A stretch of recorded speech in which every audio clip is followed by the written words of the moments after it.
1989년 11월 달에 이 독일의 이 베를린 장벽이 무너지기 전까지 이 베를린이라고 하는 도시는 우리가 잘 아는 대로 동베를린하고 서베를린 이렇게 나뉘어져 있었습니다. 그런데 이게 참 묘한 게 이 베를린이라고 하는 도시 자체가 공산주의 국가인 동독 안에 있었단 말이에요.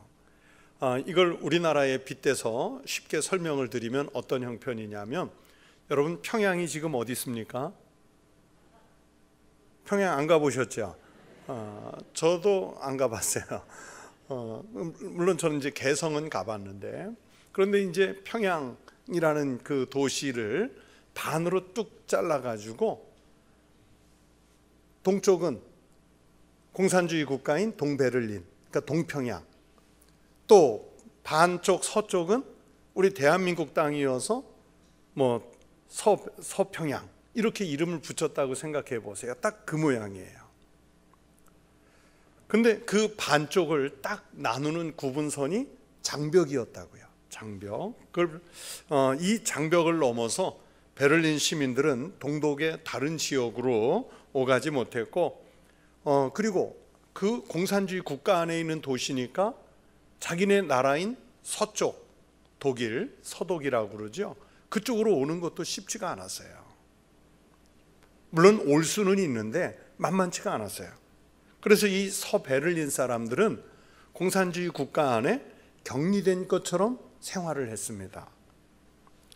동베를린 사람들도 자유국가인 서독이나 또는 서베를린으로 넘어오려는, 귀순하려는 시도를 참 많이 했는데, 그러다 보니까 동독 정부가 그 귀순을 차단하기 위해서 1961년에 동베를린과 서베를린을 나누는 장벽을 쌓은 거예요. 그래서 그 장벽 이름이 베를린 장벽이에요.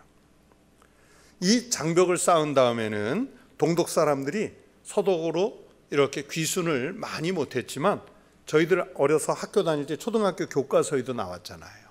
그렇죠? 철도도 끊어놔서 이렇게 왜 굽게 해놓고 막 그랬었잖아요. 그럼에도 불구하고 그 담장을 넘어서 그 높은 담장, 철망이 쳐진 담장, 그리고 경계가 삼엄한 그 담장을 넘어서 서베를린 쪽으로 귀순한 동독 사람이 5천 명이 넘었고요. 그걸 넘는 과정에 총에 맞아서 죽은 사람만 해도 200여 명이 넘는다고 그래요. 우리로 말하면 휴전선 넘어오는 것처럼 넘어야 되는 거예요. 그러니까 늘 이 서독, 이 장벽 주변은, 베를린 장벽 주변은 늘 삼엄하죠. 그런 상황이라 아무리 자유롭다고 그래도 동독 안에 있는 도시에 살고 있는 이 서베를린 사람들은 늘 불안한 거예요. 이거 언제 동독이 이 서베를린을 함락시켜서 공산주의 국가로 만들어버리는 거 아닌가, 그런 걱정을 안고 사는 거예요. 늘 불안하지요. 그렇게 이념 대결 때문에 냉전이 심각하던 시절, 그래서 동서냉전 시대라고 그러지 않습니까? 그 시절에 미국의 케네디 대통령이 1963년에 베를린 장벽이 세워진 지 2년 후에 그 베를린을 방문을 해요. 수백만 명의 서베를린 사람들이 이 분단된 도시 베를린의 거리에서 그 사진들을 보면 케네디를 막 환영하는데, 이 미국의 케네디 대통령이 그의 인생에서 오늘처럼 이렇게 대대적인 환호를 받은 적이 없다 하고 기뻐했다고 기록이 돼 있어요. 그리고 이 케네디 대통령이 베를린 장벽 앞에 모인 군중들 앞에서 연설을 했는데, 그 연설이 정말 유명한 말이 있어요. 그 연설 중에 독일어로 Ich bin ein Berliner, 나는 독일 사람입니다, 그 이야기를 했어요. 연설 문구에. 이 말은 서베를린, 그 공산주의와 벽을 맞대고 격리된 채 살고 있는 이 서베를린 시민들하고 나도 함께하고 있습니다, 마음으로 연대감을 표명한 말입니다. 이 말은 서베를린 시민들뿐만이 아니라 자유진영에 있는 모든 사람들을 아주 환호하게 만든 멋진 말이었습니다. 그리고 베를린 시청 광장에서는 15만 명의 시민들 앞에서 또 이 케네디 대통령이 연설을 했는데, 비슷한 말로 우리가 어디에서 살고 있든지 간에 모든 자유인들은 베를린의 시민들입니다. 그 말을 했어요. 그러니까 장벽 앞에서 한 말과 거의 비슷하죠. 이 자유세계에 단단한 연대감을 표시한 말 중에 역사 속에서 이보다 더 훌륭한 표현은 없다, 그렇게 말할 정도로 아주 멋진 연설이었어요. 그 이후는 물론 요즘에도 그래서 어디서 나왔는지 사람들은 잘 모르는 채로 이 비슷한 구호를 지금도 써요. 자, 가까운 예로 작년 2022년에 러시아가 우크라이나를 침공했죠. 그러니까 전 세계 사람들이 이 전쟁에 반대하는 그런 시위를 온갖 도시에서 했잖아요. 우리나라도 물론 마찬가지고 전쟁에 반대하는 사람들이 일어나 시위를 하는데 다 이제 피켓팅이라고 피켓을 들고 나와서 시위를 하는데, 그 시위 피켓에 써 있는 많은 문구 중에 하나가 뭐였는지 여러분 아시는지요? 뉴스 시간이나 신문의 사진들을 보세요. 우리가 우크라이나인입니다. 우리가 우크라이나 국민입니다. 이게 다 케네디 대통령의 그 말을 따서 한 거예요. 그러니까 전쟁에 반대하는 세계의 모든 자유진영 사람들은 우리가 우크라이나 국민과 마음으로 연대하고 있습니다. 또 홍콩의 우산혁명이라고 그 중국 공산당에 맞서서 왜 계속 큰 시위가 있었잖아요. 보안법에 반대하는 시위를 하는데 세계에 이 홍콩의 시위를 동조하는 사람들이 다 뭐라고 써 있습니까? 우리가 홍콩 사람입니다. 그러니까 우리가 그 자유를 위해서 투쟁하는 당신들과 연대하고 있습니다. 그런 뜻이에요. 또 이런 경우도 종종 있어요. 최근에도 요즘 정치인들이 부패 혐의 이런 걸로 검찰이나 경찰 수사를 받으러 출두할 때 보면은 지지자들이 막 몇백 명씩 따라 나와가지고 막 피켓 들고 고함 치르면서 들고 서 있는 거 보세요. 제가 정치인 이름은 얘기 안 할 거예요. 지지자가 다 다르니까. 거기에도 보면 나는 아무아무개입니다. 그죠? 내가 아무아무개입니다. 뉴스 시간에 보신 적 있으세요? 워낙 많이 들고 나오니까. 그럼 뭐예요? 오늘 조사받으러 나온 저 지지하는, 내가 지지하는 정치인과 내가 지금 동일한 연대감을 갖고 있습니다. 절대 지지합니다. 그 마음이거든요. 나는 베를린 사람입니다. 나는 우크라이나 국민입니다. 나는 아무개입니다. 이런 표현들은 그 아픔에 동참한다는 연대감의 표시이면서 동시에 장벽에 반대한다, 전쟁에 반대한다, 나는 이 수사에 반대한다, 이런 강한 항의의 표시도 되는 겁니다. 그래서 이런 공감대의 표현이 서로에게는 참 중요한 표현들입니다. 오늘 우리가 읽은 이 고린도후서 본문의 말씀들이 사도 바울이 바로 이런 형식을 빌려서 얘기한 거예요. 그래서 어떻게 보면 케네디 대통령이 먼저 한 게 아니라 사도 바울께서 먼저 하셨어요. 오늘 본문 16절 말씀 함께 읽겠습니다. 하나님의 성전과 우상이 어찌 일치가 되리요? 우리는 살아계신 하나님의 성전이라. 이와 같이 하나님께서 이르시되 내가 그들 가운데 거하며 두루 행하여 나는 그들의 하나님이 되고 그들은 나의 백성이 되리라. 자, 이 말씀 속에 뭐라고 했어요? 우리는 살아계신 하나님의 성전이라. 우리는 살아계신 하나님의 성전이라. 이 말씀이 있어요. 즉 그리스도인은 하나님의 성전으로서의 삶을 살아야 한다는 뜻입니다.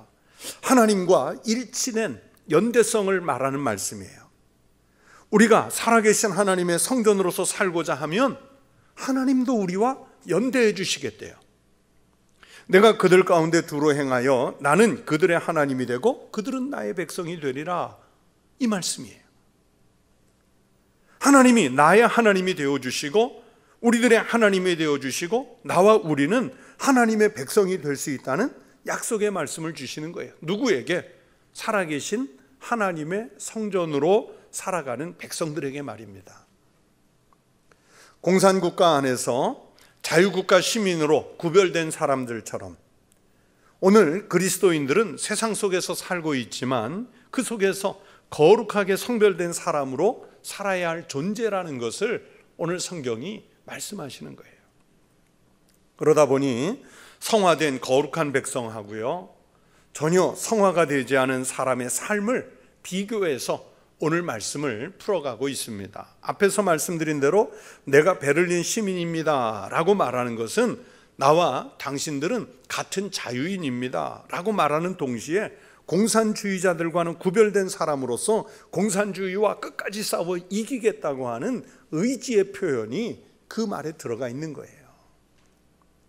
그런 것처럼 우리는 살아계신 하나님의 성전이라고 말하는 것은 하나님의 말씀대로 사는 거룩한 삶과 동시에 세상의 악과 세상의 우상 숭배 등과는 내가 싸워서 이겨내겠다고 하는 영적 의지를 표현하는 말씀입니다.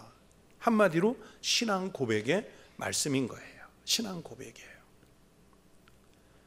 사도 바울은 자기가 가진 사도의 직책이 화목하게 하는 직분이라고 말씀하는 것이라고 지난 두어 번에 걸쳐서 상세하게 말씀을 드렸습니다. 사도 자신의 직분은 물론이고 하나님의 백성들은 화목하게 하는 직책을 받은 사람들이다, 이 말씀을 드렸어요. 그런데 그 실행의 과정을 말씀하면서 바울은 오늘 본문 앞에 6장 11절부터 13절 사이에 이런 말씀을 했습니다. 고린도인들이여, 너희를 향하여 우리의 입이 열리고 우리의 마음이 넓어졌으니 너희가 우리 안에서 좁아진 것이 아니라 오직 너희 심정에서 좁아진 것이니라. 내가 자녀에게 말하듯 하노니 보답하는 것으로 너희도 마음을 넓히라, 이 말씀을 했어요. 고린도 교회 교인들이 바울께서 하신 이 말을 액면 그대로 받아서 마음을 넓히면 좋은데, 이 자칫하면요 관용과 화해를 호소한 이 내용이 세상과 또는 불신자들과 함께 동화해도 괜찮다는 뜻으로 오해를 할 수도 있다는 말입니다. 오해가 할 수도 있는 말이에요. 그래서 바울은 자기가 교인과 세상 불신자들이 동화돼도 괜찮다고 부추기는 말로 한 것처럼 오해를 받을까 봐 염려한 것 같아요. 그래서 세상의 죄악이나 불의, 불신, 우상숭배 이런 것들을 무분별하게 받아들이고 용납해도 좋다, 마음을 넓히라는 게 그런 뜻이 아니라 그런 뜻이 아니라는 사실을 말씀하려고 11절부터 13절에 이어서 바로 오늘 본문 14절 이하의 말씀을 하고 있는 거예요. 여러분, 우리도 믿음을 갖고 그리스도인으로서 세상에서 사는데 정말 세속과 연대하지 않고 완전히 분리가 돼가지고요, 거룩한 생활을, 나는 그리스도인이니까 하나님의 백성이니까 정말 순결하게 살겠다, 흠없이 살겠다, 때 없이 살겠다, 그렇게 고집하면서 살기가 쉽습니까? 어렵잖아요. 그렇게 살기가 쉽지 않아요. 그렇게 완전히 분리된 삶을 살려고 하면 완전히 세상 밖으로 나가야 할 것입니다. 바울이 말씀했잖아요. 고린도전서 5장 10절에서 이렇게 말씀했습니다. 이 말은 세상에 거룩하지 않은 사람들과 사귀지 말라는 말, 이 세상에 음행하는 자들이나 탐하는 자들이나 속여 빼앗는 자들이나 우상 숭배하는 자들을 도무지 사귀지 말라 하는 것이 아니니 만일 그리하려면 너희가 세상 밖으로 나가야 할 것이니라. 세상 밖으로 나가야 한대요. 여기서 세상 밖으로 나간다는 말은 지구를 떠나라는 거예요. 인간이 아주 없는 곳으로 가라는 말씀입니다. 그렇게 살아내려면 여러분, 그게 가능한 일인가요? 어떻게 보면 불가능하다는 얘기죠. 아무리 신령한 삶을 살려고 해도요, 음행하는 사람을 이웃으로 둘 수도 있고 사기꾼을 이웃으로 둘 수도 있고 우상 숭배하는 사람을 옆집에 두고 교제할 수도 있어요. 내가 그들과 다른 신앙이라고 해서 담을 치고 분리된 채 살 수는 없는 노릇 아닙니까? 기껏 우리가 그들을 사귀지 않고 벗어난다고 해봐야 어디 가겠어요? 수도원에 들어가든지 아니면 깊은 산속 스님처럼 그런 데 들어가서 완전히 세상과 단절하고 살면 조금 가능하겠죠. 그만큼 신앙이 좋은 그리스도인이라고 해도 이 땅에서 사람들 속에 살아가는 한은 불신자들하고 완전히 분리된 채로 살 수는 없어요. 그렇지 않습니까? 뭐 멀리 갈 필요도 없이 집에만 가도 안 믿는 사람이 있는데요. 직장에만 가도 안 믿는 사람이 있는데요. 학교에 가도 안 믿는 사람들이 있고요. 우리가 이 세상 속에서 살아가려면 불신자들하고는 완전히 분리돼서 살 수가 없어요. 그러나 그들 속에 산다고 해서 우리가 또 그들하고 완전히 동화돼서도 안 되지 않습니까?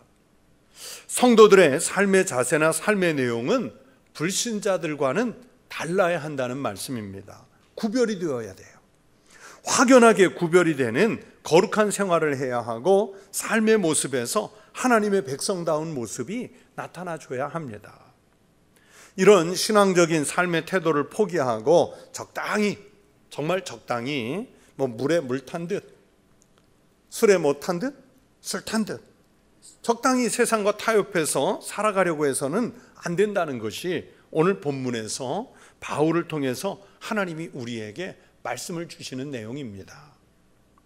그것을 오늘 본문에서 바울은요, 우리는 살아계신 하나님의 성전이라 이렇게 말씀하신 거예요. 바울은 고린도전서 3장 16절에서도요 비슷한 말씀을 했지요. 너희는 너희가 하나님의 성전인 것과 하나님의 성령이 너희 안에 계시는 것을 알지 못하느냐. 교회 형태로 지은 건물이 성전이 아니고요, 또 건물에다가 십자가 걸어놨다고 거기가 성전이 아니고 하나님의 성령께서 내주하셔야 성전이 되는 거예요. 그것은 내 심령도 마찬가지고 건물도 마찬가지고 삶의 자리도 마찬가지예요. 그러니 건물로서도 성전이 있겠지만은 그리스도인들은요, 한 사람 한 사람 다 성령이 내주하시는 움직이는 그런 성전으로서의 삶을 살게 되는 겁니다. 그래서 우리는 각각이 살아계신 하나님의 성전이 되는 것입니다. 하나님의 백성들이 모인 곳이 교회고 그 하나님의 백성들이 내주하시는 성령의 의지에서 흩어져서 살 때 각각 우리는 삶의 자리에서 성전으로서 사는 거예요. 그러니까 자, 여러분, 하루의 일과 속에, 일주일의 일과 속에 예배당에 와 있는 시간이 많습니까? 예배당 밖에서 사는 시간이 많습니까? 계산해 볼까요? 예배당에 와 있는 시간은요 극히 짧아요. 정말 열심히 교회 다니는 사람이라고 해도 예배당에 와 있는 시간은 짧아요. 예배당에는 정말 예배를 위해서 잠깐 와 있지만 진짜 성전으로서는 어디 가서 사는 거예요? 세상 가서. 예배 끝나고 예배당 문 밖에 나가서 살 때 거기서 성전이 나타나야 돼요. 그래야 우리가 살아계신 하나님의 성전이 되는 거죠. 여러분, 교회를 건축할 때 이 교회 예배당 건물이 세상의 그 건축과는 다른 모양으로 건축이 되잖아요. 그래서 사람들은 건물이 올라갈 때 보면 저거 예배당인가 보다, 교회인가 보다 이렇게 금방 알 정도로 다르게 건축이 돼요. 그렇다면 그리스도인이 성전으로서 살려면 당연히 구별이 돼야죠. 달라야 합니다. 그래서 사도 바울은 오늘 본문을 시작하면서 14절에서 이렇게 말씀하지요.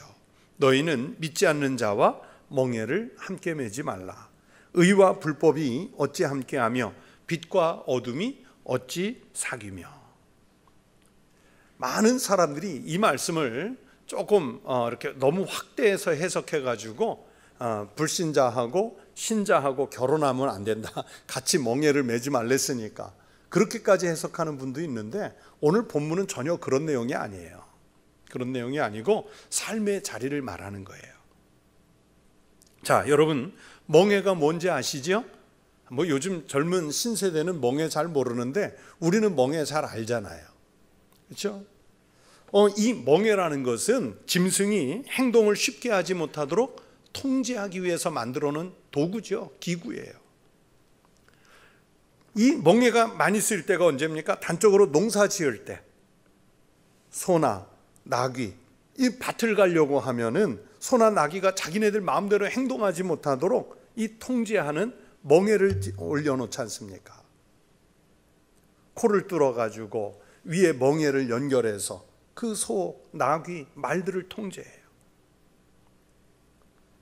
그런데 가끔 일을 효율적으로 빨리 하기 위해서 2마리의 소를 이렇게 함께 지울 때가 있어요.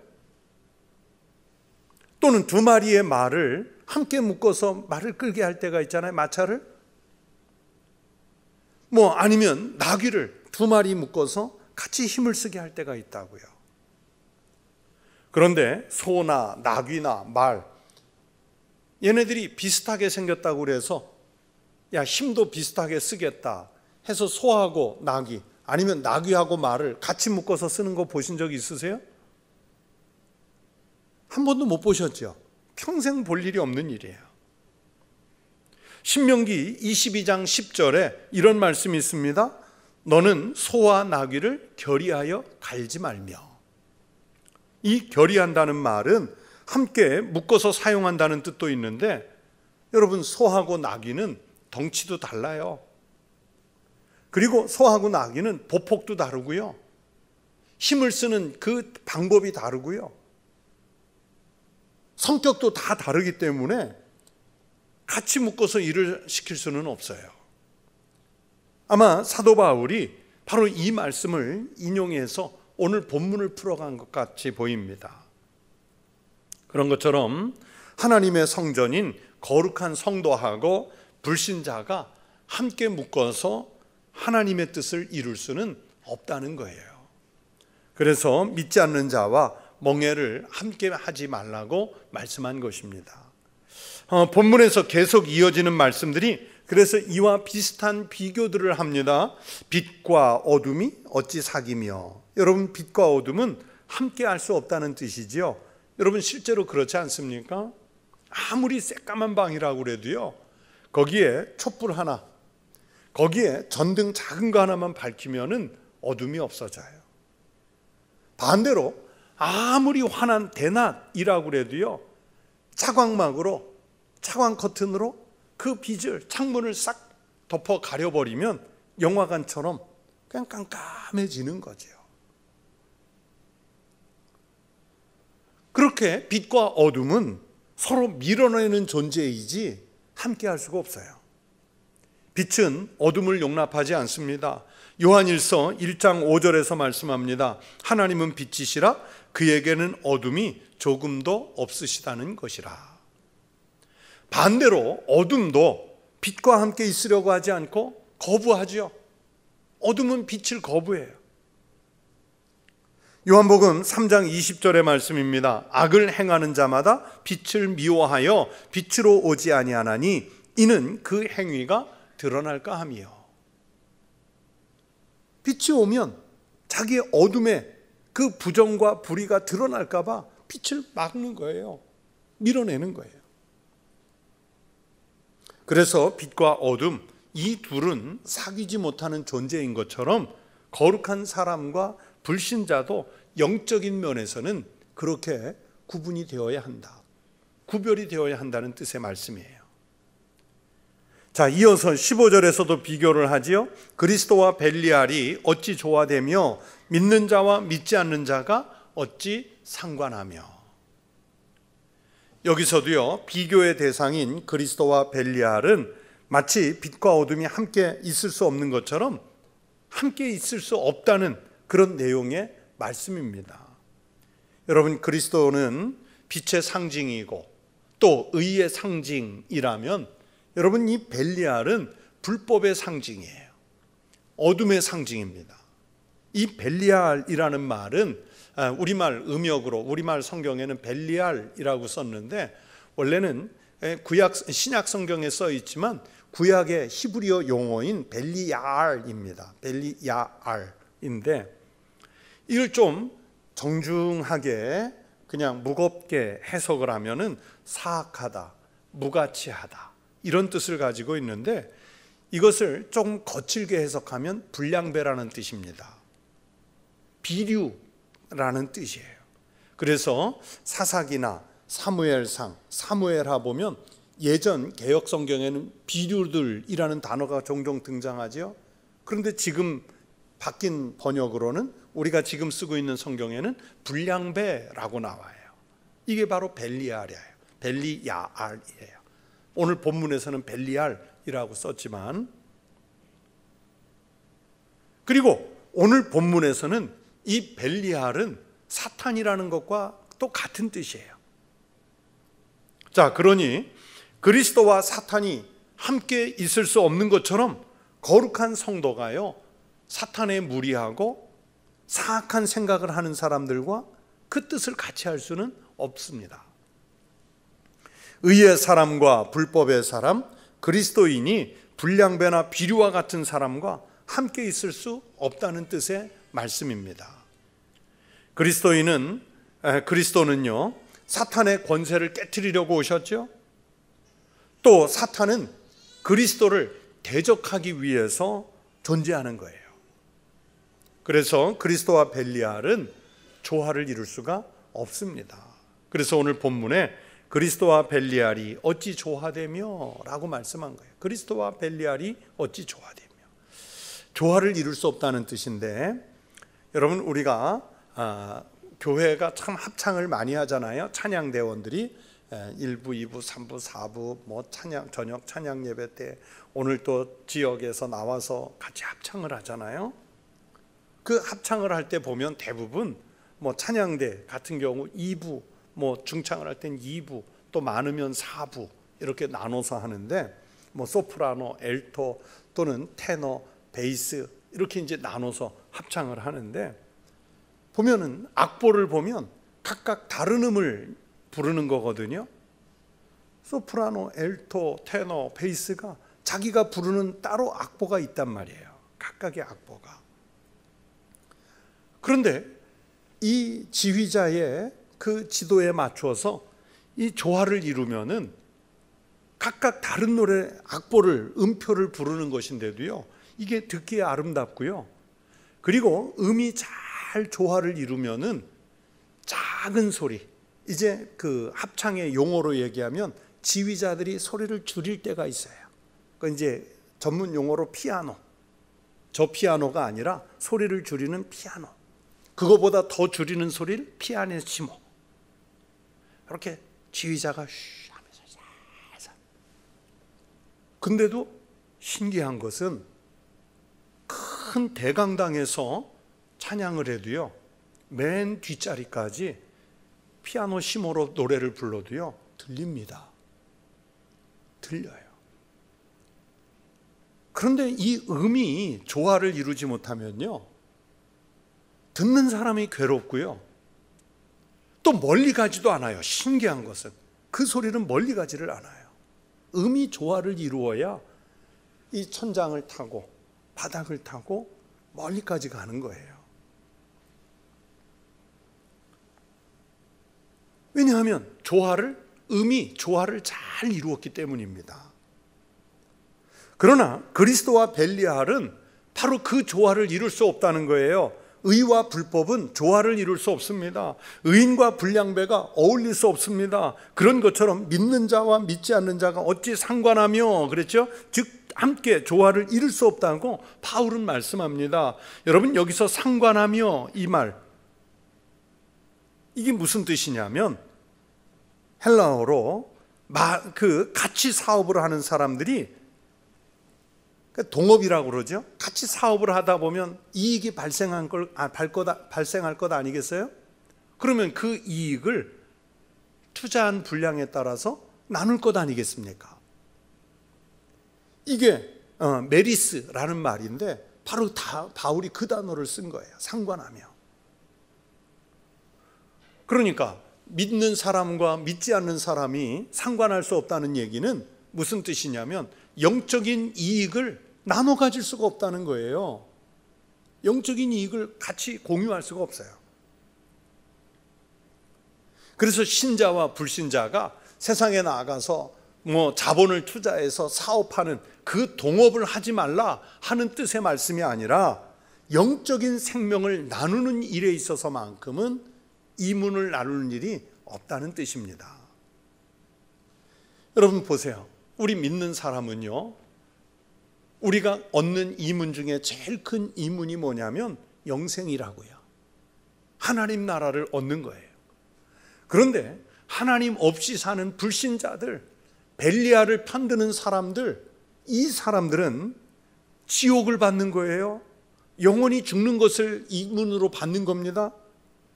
그런데 이것을 천국과 지옥을, 영생과 영원한 죽음을, 이걸 공유할 수는 없는 것이지 않습니까?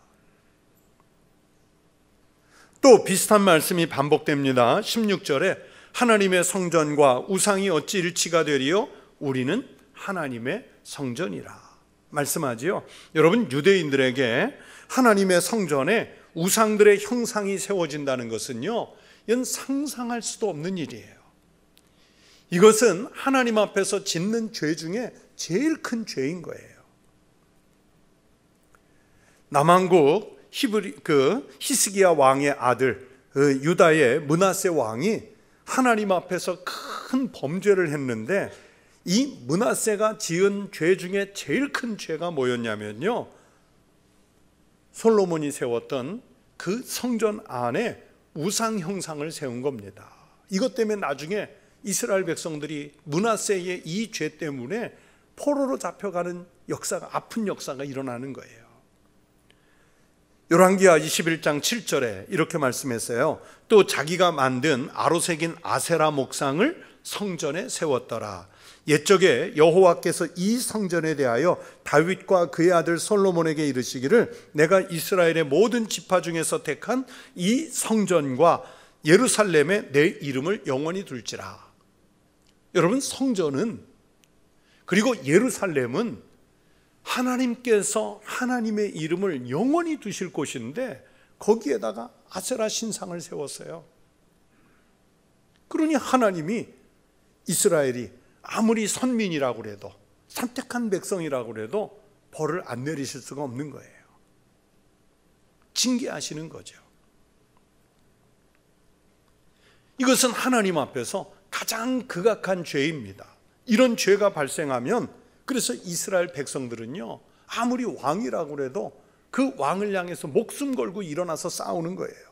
절대 함께 할 수 없는 죄이기 때문입니다. 그런데 므낫세 왕 때 이스라엘 백성들은 그냥 눈 감고 넘어간 거예요. 자기 왕이 성전에다 그런 우상을 세웠으면 백성들이 들고 일어나서 막아야 되는데, 뭐 그럴 수도 있지 하고 넘어간 거예요. 단지 므낫세 왕 한 사람의 죄 때문에 심판하신 게 아니라 그런 죄를 같이 공유한 그것에 대해서 하나님이 심판하시는 거예요. 그래서 바울이 내리는 결론은, 믿는 자와 믿지 않는 자가 함께 멍에를 맬 수 없고, 의와 불법이 함께 할 수 없고, 빛과 어둠이 함께 할 수 없고, 그리스도와 벨리알이 함께 할 수 없는 것처럼 우리는 그리스도인으로서 성전의 삶, 정결한 삶을 살아야 한다는 것을 말씀합니다. 그런데 문제는, 자 여러분, 우리가 이 예배당 여기 강단에 부처상 올려놓겠어요? 아니면 신령한 무슨 우암산에 나무 고목이 하나 있다고 여기 갖다 잘라다 놓겠어요? 그거는 안 할 거라고요. 그런데 문제는 우리가 우상을 섬기는 사람으로 여기에 앉아 있을 수 있다고요. 그렇잖아요. 적당히 세상과 타협한, 마치 불법, 벨리알, 이것을 우리 마음에 품은 채로 므낫세 왕이 성전에 아세라 목상 세우듯이 눈에 보이는 형상은 없지만 내가 적당히 구별되지 않은, 여전히 우상에 세속에 몸담은, 불의와 불법에 동조하는 그 마음을 가지고 여기에 와 있으면, 여러분, 이게 바로 우상 아니고 뭐겠어요? 이 모든 말씀을 종합해서 우리는 살아계신 하나님의 성전이라 말씀하는 거예요. 그래야 하나님이 우리 하나님이 되어주시고 우리가 하나님의 백성이 될 수 있다는 것입니다. 그리고 하나님이 우리 아버지가 되시고 우리가 하나님의 자녀가 될 수 있다고 말씀하시는 거예요. 자, 여러분 결론으로 18절 함께 읽겠습니다. 너희에게 아버지가 되고 너희는 내게 자녀가 되리라. 전능하신 주의 말씀이니라 하셨느니라. 누구에게 이런 특권을 주시느냐면 하나님의 성전으로 사는 사람들에게. 여러분, 나의 믿음 생활, 교회 생활을 살펴보십시오. 성경은 분명하게 우리가 하나님의 성전이라고 말씀하셨는데 우리는 성전이 아니라 불법의 사람으로 어둠의 그늘에서 우상을 좇는 생활이 아닌지 돌아봐야 돼요. 마치 우리가 미신을 믿는 것처럼 교회를 다녀요. 부적 한 장 사는 마음으로 성경책 들고 다녀요. 그런 마음, 그냥 복을 받기 위해서 복채를 내고 점집에 가듯이 교회를 다니고 세상의 삶의 자리에서 불법이든 불신앙이든 어둠이든 나한테 손해만 끼치지 않는다면 그 어둠이나 불법에 그냥 나도 모르게 텀벙 몸을 던져버리고 그들과 섞여 사는,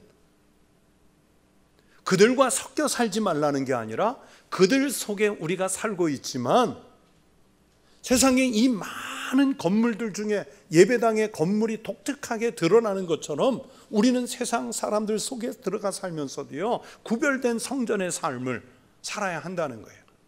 왕따 당할지도 몰라요. 손가락질 당할지도 몰라요. 어쩌면 공산주의 같이 탄압이 심한 나라에서는 그것 때문에 죽을지도 몰라요. 그래도 그렇게 살라는 거예요. 그들을 떠나서 살라는 게 아니라 그들 속에 들어가서 그렇게 살라는 거예요. 여러분, 우리 그리스도인은 철저하게 종말의 삶을 사는 사람들입니다. 종말의 삶이라고 하니까 어느 날 세상이 다 멸망하는 날이 빨리 오기를 기다린다는 뜻도 있지만은 우리가 하나님 앞에 서는 날을 생각하는 것이 종말의 날입니다. 하나님의 심판대 앞에 섰을 때 의의 삶을 살았는지, 불법의 삶을 살았는지, 그리스도의 삶을 살았는지, 벨리알의 삶을 살았는지 그 하나님의 심판대 앞에서 판가름 날 날이 있어요. 하나님이 나의 하나님이 되고 내가 하나님의 자녀였는지가 밝혀지는 날이 있다는 뜻입니다. 특히 내가 살아계신 하나님의 성전으로 살았는지 우상 숭배 현장에서 그냥 그대로 살았는지 이 드러나는 날이 있다는 거예요. 이게 종말의 삶을 사는 것을 말해요. 여러분, 우리는 성전의 삶을 살아야 할 줄로 믿습니다. 그래서 성도란 서로 성전의 삶을 살아가도록 격려하고 독려하는 관계입니다. 누구를 깎아내리고 또 고린도 교회 교인들 중에 일부가 바울을 깎아내리듯이 목회자나 또는 교회 안에 지도자들을 깎아내리고 교인들 간에 서로 은사 자랑하면서 신앙을 훼손하고 이단의 선동에 넘어가서 교회를 분란에 빠뜨리고 이런 행위가 없어야 한다는 뜻에서 이건 세속 사람들이 하는 방식이니까 고린도 교회 교인들이요, 당신들 교회에서는 그런 일이 좀 없게 하십시오, 이 당부를 하는 거예요. 교회 안에서 그리스도가 아닌 다른 것 자랑하는 언행은 다 벨리알의 행위고요, 그것은 교회 공동체를 어둡게 하는 행위입니다. 그래서 내 신앙적인 삶을 좀 잘 살펴서 빛의 삶, 성전의 삶을 살아내는 거룩한 성도요, 또 그 성도들이 모인 교회가 될 수 있기를 축원합니다. 그렇게 같은 믿음의 사람들이 우리가 하나님의 성전이다, 그렇게 고백하면서 교회 공동체의 공동의 삶을 살아갈 수 있는 우리 청북교회 그리고 교회 성도들 되실 수 있기를 주의 이름으로 축원합니다. 그리고 이곳에서는 공동체지만 흩어졌을 때 예배 마치고 여러분의 삶의 자리로 돌아가서는 그곳에서도 하나님 보시기에 구별된 거룩한 성도의 삶을 살아내시기를 주의 이름으로 축원합니다. 기도하겠습니다.